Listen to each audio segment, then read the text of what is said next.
நேரம் காலை 6 மணி. இலங்கை ஒலிபரப்பு கூட்டுத்தாபனம் செய்திகள். செய்தி ஆசிரியர் ஃபஸ்வான் நவாஸ். வாசிப்பவர் சிவராஜா தக்கேஷன். முதலில் தலைப்புச் செய்திகள். ஃபீல்டு மார்ஷல் சரத் பொன்சேகா ராணுவ தளபதியாக ஆற்றிய சேவைகளை ஜனாதிபதி பாராட்டியுள்ளார். பிள்ளைகளின் எதிர்காலத்திற்காகவே ராணுவ வீரர்கள் தமது வாழ்வினை அர்ப்பணித்ததாக சரத் பொன்சேகா அறிவித்துள்ளார். கடன் மறுசீரமைப்பு ஒப்பந்தம் பற்றி ஜனாதிபதி அடுத்த வாரம் விசேட உரை நிகழ்த்தவுள்ளார். சுற்றாடலுக்கு உகந்த போக்குவரத்து கொள்கையின் அவசியம் வலியுறுத்தப்பட்டுள்ளது. புதிய ஜனாதிபதியினை தெரிவு செய்வதற்காக ஈரான் வாக்காளர்கள் வாக்களித்துள்ளார்கள். உலக கிண்ண T20 கிரிக்கெட் சுற்றுத் தொடரின் இறுதிப் போட்டி இன்று இடம்பெறவுள்ளது. அவை தலைப்புச் செய்திகள். இனி விரிவான செய்திகள். நாட்டில் 3 தசாப்தங்களாக நிலவிய யுத்தத்தினை முடிவுக்கு கொண்டுவர சிறப்பான தலைமைத்துவம் வழங்கிய முன்னாள் ராணுவ தளபதி ஃபீல்ட் மார்ஷல் சரத் பொன்சேகா எழுதிய புத்தகத்தின் வெளியீட்டு விழா நேற்று இடம்பெற்றது. ராணுவ தளபதி தேசத்திற்கு வழங்கிய உறுதிமொழி, இந்த யுத்தத்தினை மற்றொரு ராணுவ தளபதிக்காக விட்டு வைக்க மாட்டேன் என்கின்ற தலைப்பில் இந்த புத்தகம் எழுதப்பட்டிருந்தது. கொழும்பு தாமரை தடாக மண்டபத்தில் இடம்பெற்ற இந்த நிகழ்வில் ஜனாதிபதி ரணில் விக்ரமசிங்க பிரதம அதிதியாக கலந்து கொண்டார். நூலின் ஆசிரியர் ஃபீல்ட் மார்ஷல் சரத் பொன்சேகா ஜனாதிபதிக்கு தனது புத்தகத்தின் முதல் பிரதியினை வழங்கி வைத்தார். முன்னாள் ராணுவ தளபதி சரத் பொன்சேகா ஆற்றிய சேவைகளை ஜனாதிபதி இதன்போது பாராட்டி பேசினார். யுத்தத்தினை போன்று அரசியலிலும் சவால்களுக்கு முகம் கொடுத்த சரத் பொன்சேகாவிற்கு எதிர்காலத்திலும் நாட்டிற்காக மகத்தான சேவைகளை ஆற்ற முடியும் என்று ஜனாதிபதி இதன்போது குறிப்பிட்டார். இலங்கை வரலாற்றில் ஃபீல்ட் மார்ஷல் என்கின்ற பதவியினை வகிக்கும் ஒரே ராணுவ தளபதி சரத் பொன்சேகா ஆவார். யுத்த களத்திற்கு வெளியிலும் அரசியல் ரீதியான சவால்களுக்கு அவர் சிறப்பான முறையில் முகம் கொடுத்ததாகவும் ஜனாதிபதி ரணில் விக்ரமசிங்க இதன்போது சுட்டிக்காட்டினார். தன்னோடு பணியாற்றிய சகலரையும் அவர் நன்கு அறிந்து வைத்திருந்ததாக ஜனாதிபதி இதன்போது குறிப்பிட்டார். சமகாலத்தில் சிறந்த பல ராணுவ அதிகாரிகள் உருவாகியிருந்தாலும் சரத் பொன்சேகாவிற்கு சிறந்த இடம் கிடைத்திருந்ததாகவும் ஜனாதிபதி குறிப்பிட்டார். அடிப்படையில் இருந்து யுத்தத்தினை ஆரம்பித்து அதனை வெற்றிகரமாக அவர் நிறைவு செய்ததாகவும் இதன்போது பல்வேறு சிக்கலான தீர்மானங்களை எடுக்க வேண்டிய நிலைக்கு அவர் முற்பட்டதாகவும் ஜனாதிபதி ரணில் விக்ரமசிங்க சுட்டிக்காட்டினார். சிறையில் அடைக்கப்பட்ட காலப்பகுதியில் வலுவான நபராக அவர் மீண்டெழுந்ததாகவும் ஜனாதிபதி குறிப்பிட்டார். வீரம் மிகுந்த ராணுவ வீரர்கள் மேற்கொண்ட அர்ப்பணிப்பின் மூலமே யுத்தத்தினை வெற்றி கொள்ள முடிந்ததாக நிகழ்வில் கலந்து கொண்ட முன்னாள் ராணுவ தளபதி ஃபீல்ட் மார்ஷல் சரத் பொன்சேகா தெரிவித்தார். அதிகளவான ராணுவ வீரர்கள் நாட்டிற்காக உயிரை தியாகம் செய்தார்கள்.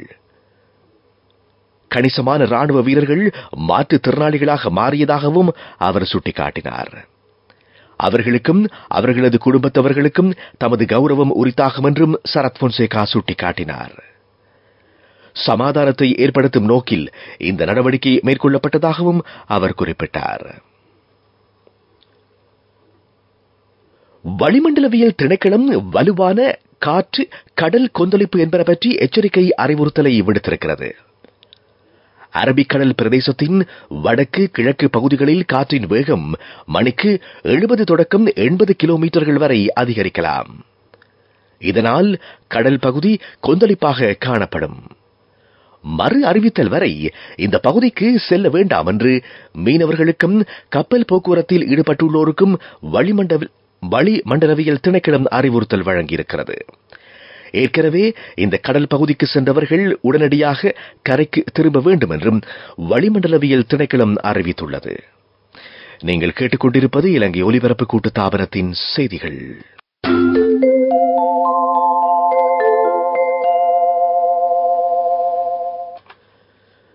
வெளிநாட்டு கடன் மறுசீரமைப்பு ஒப்பந்தத்தினை நடைமுறைப்படுத்துவது தொடர்பான யோசனை பற்றிய விவாதம் அடுத்த மாதம் 2, 3 தேதிகளில் பாராளுமன்றத்தில் இடம்பெறவுள்ளது. 2ஆம் தேதி காலை 9:30 முதல் மாலை 5 மணி வரை இந்த விவாதம் இடம்பெறவிருக்கிறது. ஜனாதிபதி அன்றைய தினம் பாராளுமன்றத்தில் விசேட கூட்டொன்றினை முன்வைத்து உரையாற்ற உள்ளார். மனிதனுக்கு உயிர் வாழ தேவையான உகந்த சூழலினை ஏற்படுத்துவதற்காக சுற்றாடலுக்கு ஏற்ற போக்குவரத்து கொள்கை அவசியம் என்று அமைச்சர் கலாநிதி பந்துல குணவர்தன தெரிவித்துள்ளார். உலகின் பல்வேறு நாடுகள் இந்த கொள்கையினை நடைமுறைப்படுத்துகின்றன. பொது போக்குவரத்து உட்பட சகல போக்குவரத்து முறைகளின் ஊடாகவும் சுற்றாடலுக்கு உகந்த போக்குவரத்து திட்டத்தினை நடைமுறைப்படுத்த எதிர்பார்க்கப்பட்டுள்ளதாகவும் அவர் கூறினார். கொழும்பு பண்டாரநாயக்க ஞாபகார்த்த சர்வதேச மாநாட்டு மண்டபத்தில் நேற்று ஆரம்பமான கண்காட்சியில் கலந்து கொண்டு அவர் உரையாற்றினார். கடனை திருப்பிச் செலுத்துவது தொடர்பான நிலைபெறான செயற்பாட்டின் மூலம் இலங்கைக்கு $17 பில்லியன் பெறுமதியான நன்மைகள் கிடைப்பதாக வெளிவிவகார அமைச்சர் அலி சப்ரி தெரிவித்துள்ளார். சர்வதேச இறைமை தொடர்பான பிணை முறைகள் பற்றிய பேச்சுவார்த்தைகளை வெற்றிகரமாக மேற்கொள்ள இது உதவும் என்றும் அவர் கூறினார். ஜனாதிபதி ஊடக மத்திய நிலையத்தில் இடம்பெற்ற செய்தியாளர் மாநாட்டில் அவர் இதனை குறிப்பிட்டார். 2022ஆம் ஆண்டு ஏப்ரல் மாதம் 12ஆம் தேதி செலுத்த வேண்டியிருந்த வெளிநாட்டு கடனில் ஒரு பகுதியினை தற்காலிகமாக இடைநிறுத்த இலங்கை தீர்மானித்தது. அன்றைய காலப்பகுதியில் டாலருக்கு நிகராக ரூபாவின் பெறுமதி 600 தொடக்கம் 1000 ரூபாய் வரை அதிகரிக்கலாம் என்று சில தரப்பினர் குற்றம் சாட்டியிருந்தார்கள். ஆனால் இந்த நிலையினை பின்னர் கட்டுப்படுத்த முடிந்ததாகவும் அமைச்சர் கூறினார். மல்வானை அல் முபாரக் தேசிய கல்லூரியில் அமைக்கப்பட்டுள்ள ஆசிரியர்களுக்கான புதிய விடுதி கட்டடம் திறந்து வைக்கப்படவிருக்கிறது. இன்று திறந்து வைக்கப்படவிருக்கும் இந்த விடுதி கட்டடம் தனிப்பட்ட நன்கொடையின் கீழ் அமைக்கப்பட்டிருக்கிறது. ஜனாதிபதியின் காலநிலை மாற்றங்களுக்கான சிரேஷ்ட ஆலோசகர் ருவன் விஜயவர்தன நிகழ்வில் கௌரவ அதிதியாக கலந்து கொள்ளவிருக்கிறார். கம்பகா மாவட்டத்தின் முதலாவது தமிழ் மொழி மூலமான தேசிய பாடசாலையாக மல்வானை அல் முபாரக் தேசிய கல்லூரி கருதப்படுகிறமை குறிப்பிடத்தக்கதாகும்.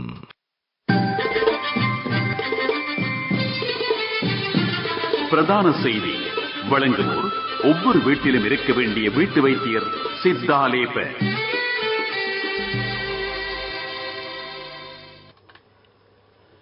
இலங்கை ராணுவ வீரர்கள் ரஷ்யாவிலும் யுக்ரைனிலும் பணியாற்றுகின்றமை பற்றி ஆராய்வதற்கென்று குழு ஒன்று நியமிக்கப்பட உள்ளது. இரு நாடுகளுக்கும் இடையிலான யுத்தத்தில் இலங்கையின் ராணுவ வீரர்கள் தொடர்பு பட்டிருப்பதாக வெளியான செய்திகளை தொடர்ந்து இந்த குழுவை அமைக்க இலங்கையும் ரஷ்யாவும் இணக்கம் தெரிவித்துள்ளன. இதுபற்றி ஆராய்வதற்கென்று வெளிவிவகார ராஜாங்க அமைச்சர் தாரக பாலசூரிய ரஷ்யா சென்றுள்ளார். அவர் ரஷ்யாவின் பிரதி வெளிவிவகார அமைச்சரை சந்தித்து இது பற்றி பேச்சுவார்த்தை நடத்தியுள்ளமை குறிப்பிடத்தக்கது.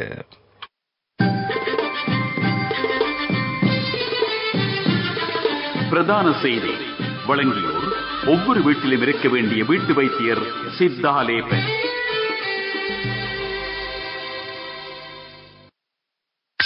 உங்கள் கவனத்திற்கு கொழும்பின் பல்வேறு பகுதிகளிலும் இன்று 15 மணித்தியால நீர்வெட்டு அமுலாகும் என்று தேசிய நீர் வழங்கல் வடிகாலமைப்பு சபை அறிவித்துள்ளது. இன்று காலை 9 மணி தொடக்கம் இன்று நள்ளிரவு 12 மணி வரை இந்த நீர்வெட்டு அமுலாகவிருக்கிறது. கொழும்பு, தெஹிவளை கல்கிசை, ஸ்ரீ ஜயவர்தனபுர கோட்டை, கடுவலை ஆகிய மாநகர சபை எல்லைகளுக்கான நீர் விநியோகம் இந்த காலப்பகுதியில் தடைப்படவிருக்கிறது. மஹரகம, பொர்லஸ்கமுவ, கொலன்னாவ இந்த நகர சபை எல்லைகளுக்கும் முல்லேரியா பிரதேச சபைக்கு உட்பட்ட பகுதிகளுக்குமான நீர் விநியோகம் இதன் மூலம் இடைநிறுத்தப்படும் என்று தேசிய நீர் வழங்கல் வடிகாலமைப்பு சபை அறிவித்துள்ளது. உலகச் செய்திகள்.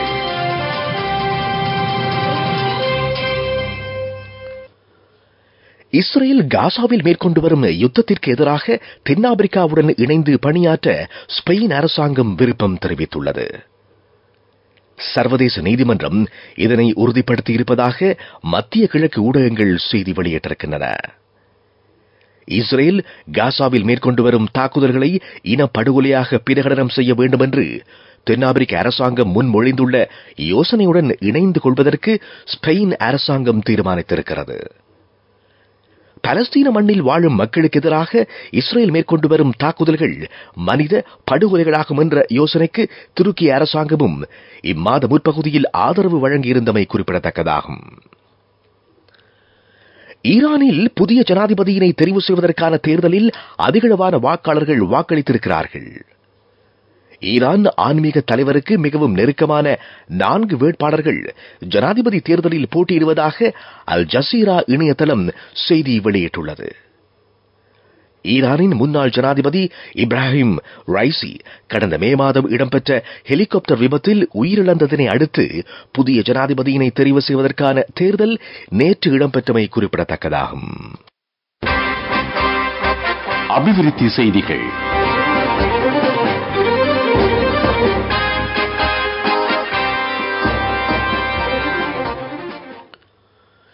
இடைநிறுத்தப்பட்டிருந்த அபிவிருத்தி திட்டங்களை இலங்கையில் மீண்டும் ஆரம்பிக்க திட்டமிட்டிருப்பதாக இலங்கைக்கான ஜப்பான் தூதுவர் மிசுகோஷி ஹிடேகி தெரிவித்துள்ளார். இலங்கை அடைந்து வரும் பொருளாதார ரீதியான முன்னேற்றங்களை கருத்தில் கொண்டு இந்த தீர்மானம் எடுக்கப்பட்டிருப்பதாகவும் அவர் கூறினார்.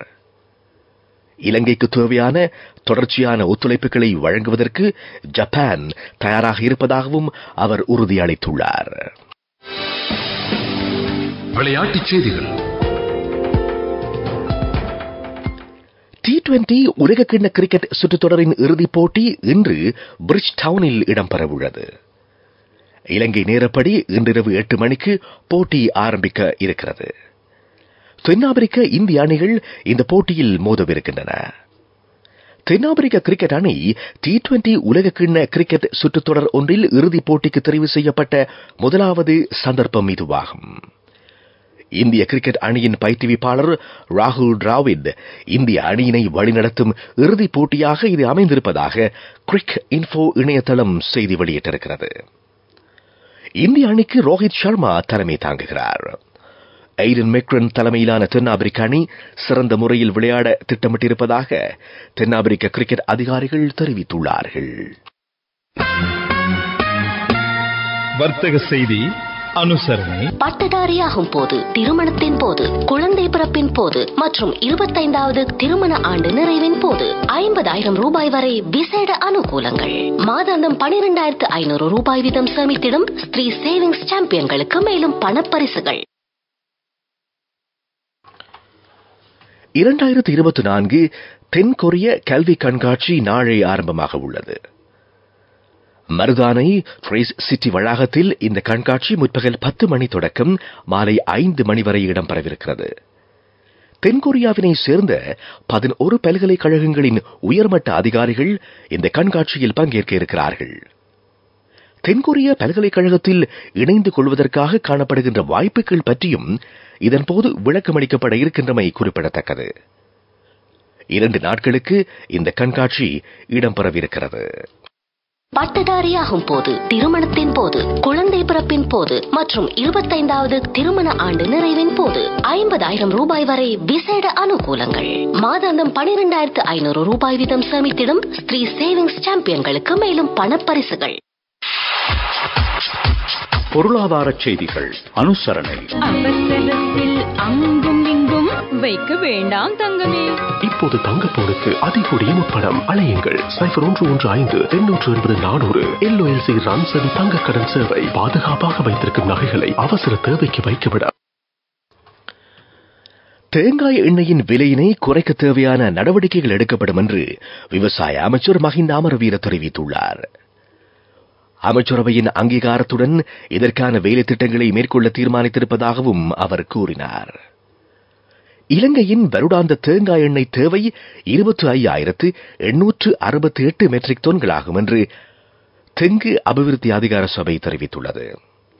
ஆனால் தற்சமயம் 51,457 மெட்ரிக் டன் தேங்காய் எண்ணெய் கையிருப்பில் உள்ள நிலையிலும் எவ்வாறு அதன் விலையினை அதிகரிக்க முடியும் என்று அமைச்சர் கேள்வி எழுப்பியுள்ளார்.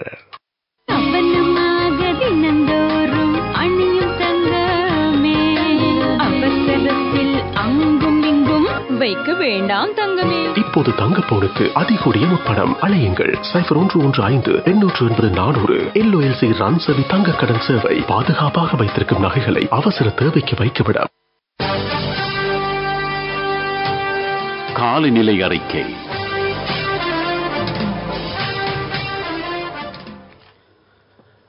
மேல் சப்ரகமுவ வடமேல் மாகாணங்களிலும் கண்டி, நுவரெலியா, காலி, மாத்தறை மாவட்டங்களிலும் இடைக்கிடையே மழை பெய்யலாம் என்று வளிமண்டலவியல் திணைக்களம் அறிவித்துள்ளது. ஊவா மாகாணத்திலும் அம்பாறை, மட்டக்களப்பு மாவட்டங்களிலும் இரவு நேரத்தில் மழை பெய்யலாம்.